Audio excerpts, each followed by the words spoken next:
Nahmaduhu wa nusalli wa nusallimu ala rasulil karim, amma ba'd. Nanti dimulaikan Allah Ta'ala, bagaimana kita habiskan umur kita di dalam mengagungkan Allah, mencintai Allah, tunduk kepada Allah, menjalankan perintah-perintah Allah, menjauhi larangan Allah, dan menyayangi umat.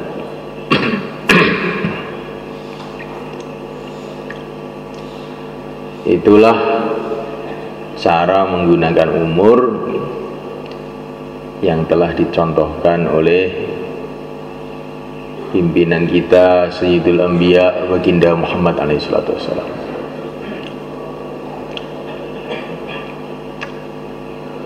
Senantiasa setiap saat tawajuh kepada Allah,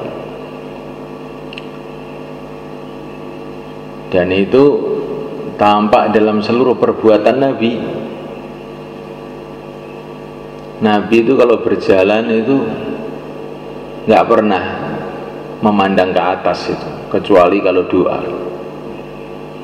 Menunduk, nggak pernah menoleh ke kanan, menoleh ke kiri kalau berjalan.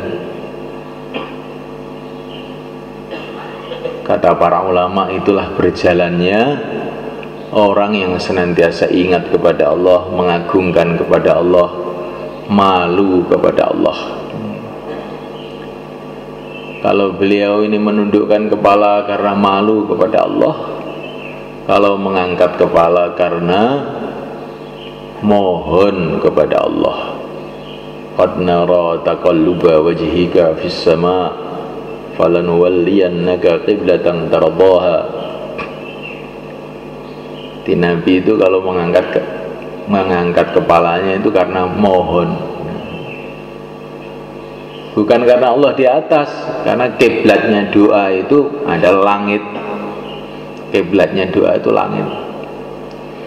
Tuhan itu tidak perlu tempat. Kalau menunduk karena malu kepada Allah, kalau mengangkat kepala karena bermohon, karena berharap kepada Allah. Diceritakan bagaimana Nabi Nuh alaihissalam itu pernah menundukkan kepala itu selama 40 tahun tidak mengangkat kepala, saking malunya kepada Allah. Melainkan Allah Subhanahu wa taala siang dan malam senantiasa hati menghadap kepada Allah, tawajuh kepada Allah, bermohon kepada Allah, mencintai Allah, takut kepada Allah. Itulah pekerjaan pertama orang yang beriman. Kalau orang itu sudah paham bahwa dia ini hamba Allah, dilihat oleh Allah, didengar oleh Allah, kemudian tidak ingat kepada Allah, alangkah ruginya dia, alangkah ruginya.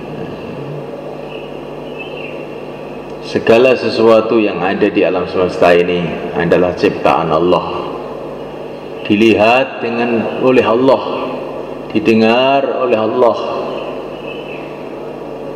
Apa yang telah terjadi, yang sedang terjadi, yang akan terjadi, semua diketahui oleh Allah dengan pasti. Maka hati kita ini hanya tawajuh kepada Allah. Nggak usah bilang nanti apa yang akan terjadi, itu bukan urusan kamu. Allah sudah tahu semua apa yang akan terjadi. Yang kamu pikirkan bagaimana kamu sibuk dalam taat kepada Allah SWT. Udah, itu aja.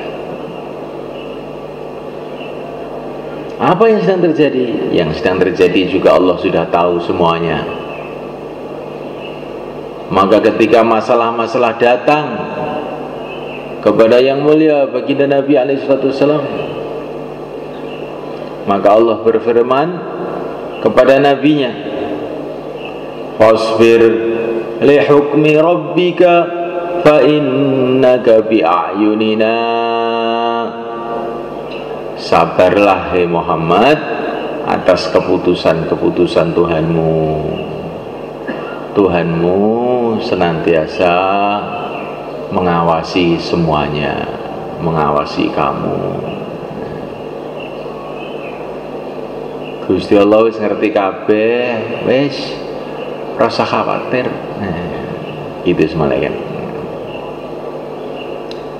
Saya ini sebetulnya ingin begini, tapi Allah sudah tahu semua. Tapi kamu itu, ya,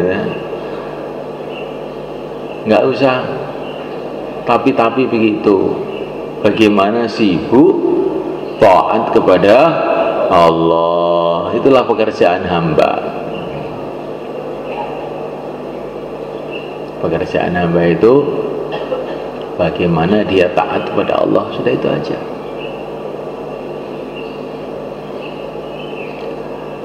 Kemudian malaikat Allah Ta'ala yang ketiga, menyayangi umat.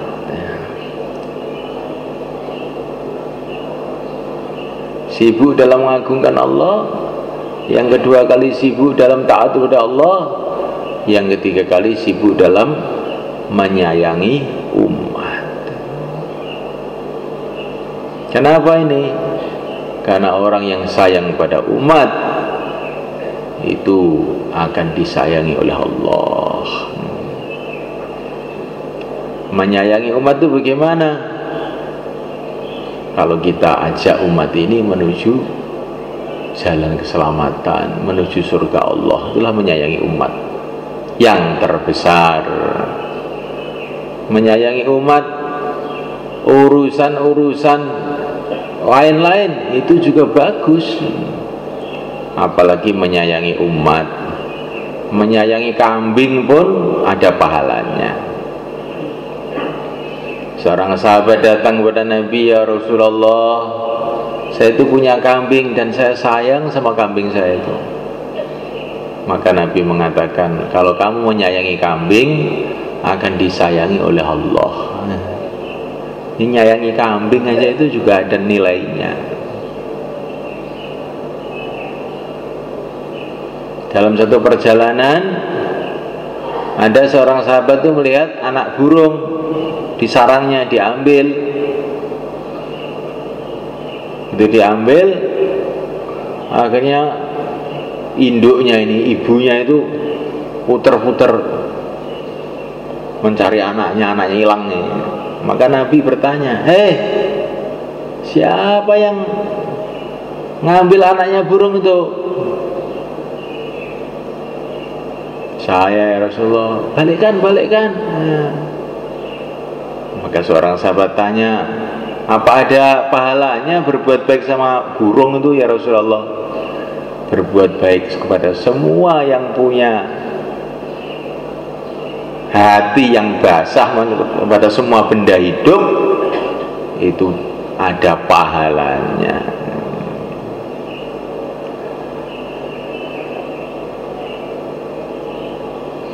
Nah kan malaikat orang sayang pada umat itu, Masya Allah, bagus sama kan. Bahkan sayang pada seluruh benda-benda, seluruh makhluk.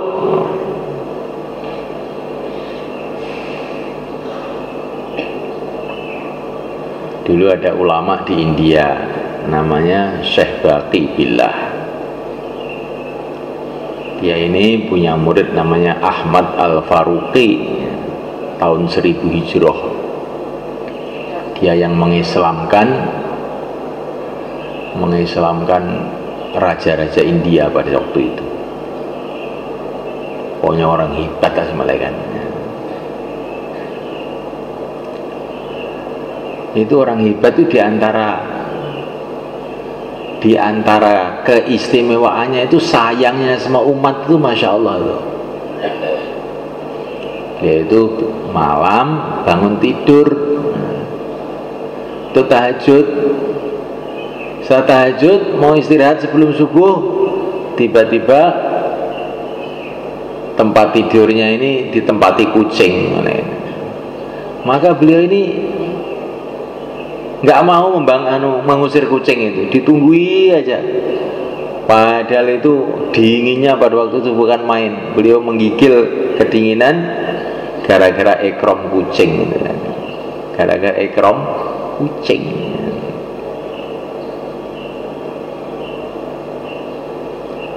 Kalau kita lihat sejarahnya, bangsanya para nabi, bangsanya para rasul, para wali-wali Allah itu, mereka itu punya sayang itu wajib ya.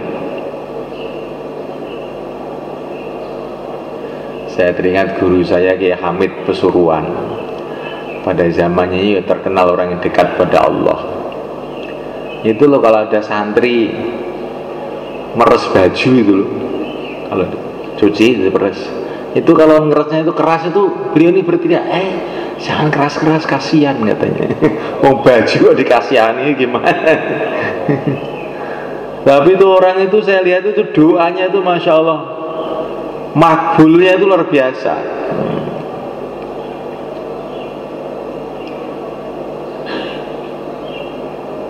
Pernah saya itu merenung di Kiai Hamid itu, saya itu merenung. Belum dakwah itu, masih tahun 70-an. Gimana ya, saya itu memang seneng mau dakwah itu, terus gimana caranya itu dakwah itu, terus gimana. Tahu-tahu beliau ini ngomong, dakwah itu jangan di kampungnya sendiri, katanya dia.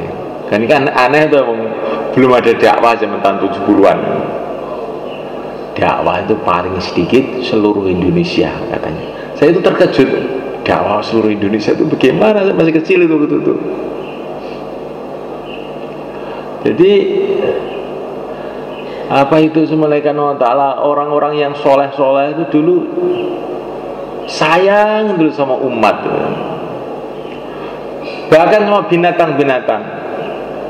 Dan itu sebetulnya warisan dari Rasulullah SAW. Ini bukan istilahnya orang gai-gai kurang kerjaan, bukan. Bagaimana Nabi ketika membuat mimbar baru, mimbar lama ditinggalkan, maka mimbar lamanya itu nangis. Mimbar itu tahu tuh nangis sebenarnya, sampai suaranya didengar oleh orang satu masjid. Ngik nangis. Maka Nabi itu turun dari mimbar, dipeluk itu, mimbar lama itu dipeluk sehingga nggak nangis lagi. Coba bayangkan. Jadi mimbar saja itu disayangi sama Nabi itu.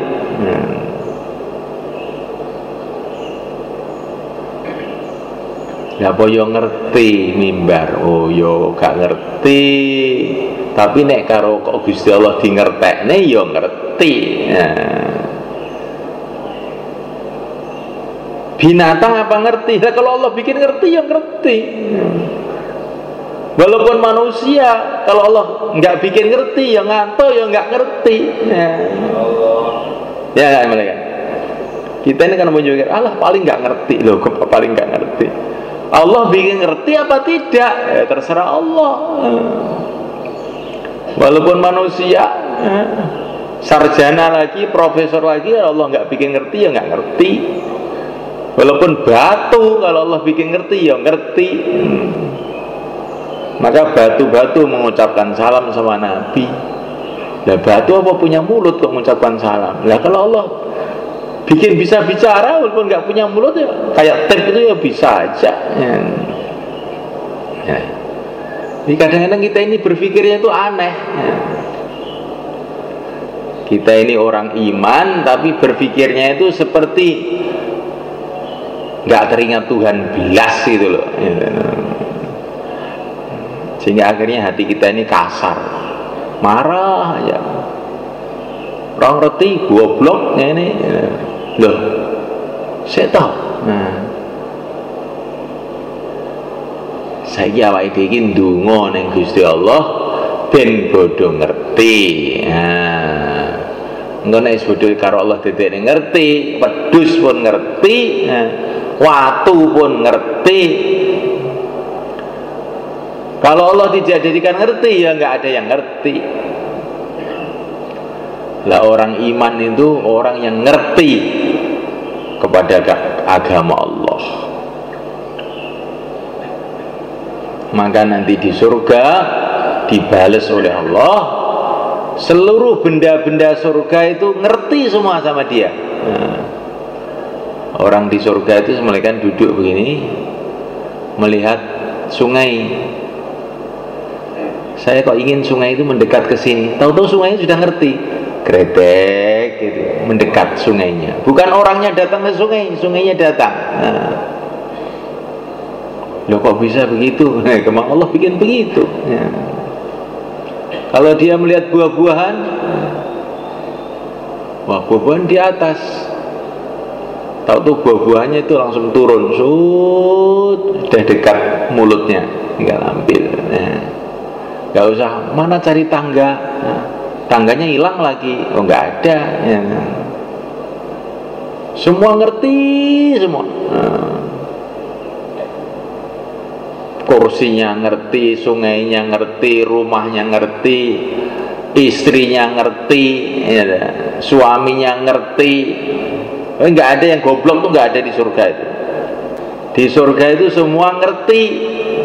Karena apa? Karena di dunia dulu ahli surga itu ngerti, ngerti agama Allah, ngerti perintah Allah, ngerti larangan Allah. Maka Allah jadikan semua makhluk di surga itu ngerti.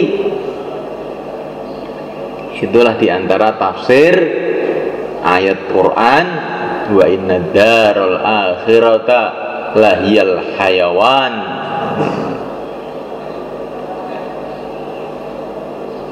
Wa inna daral akhirata lahiyal hayawan. Hayawan itu diantara tafsirnya itu yang di Ruhul Bayan itu, ngerti semua apanya. Di surga itu ngerti semua, apa-apa ngerti semua. Yang di surga, yang di neraka juga begitu. Itu ular-ular di neraka itu ngerti aja siapa yang harus dipatok, itu ngerti aja. Oh, mata ngantuan dulu dia ngerti aja. Tuh, itu. Yang ngerti aja. Lah kamu kok ngerti kalau saya ngantuan? Loh, saya itu ngerti kalau Allah dingertikan. Lah kamu apa ikut diterangkil dulu? Enggak ikut, tapi Allah bikin ngerti. Insyaallah, kan?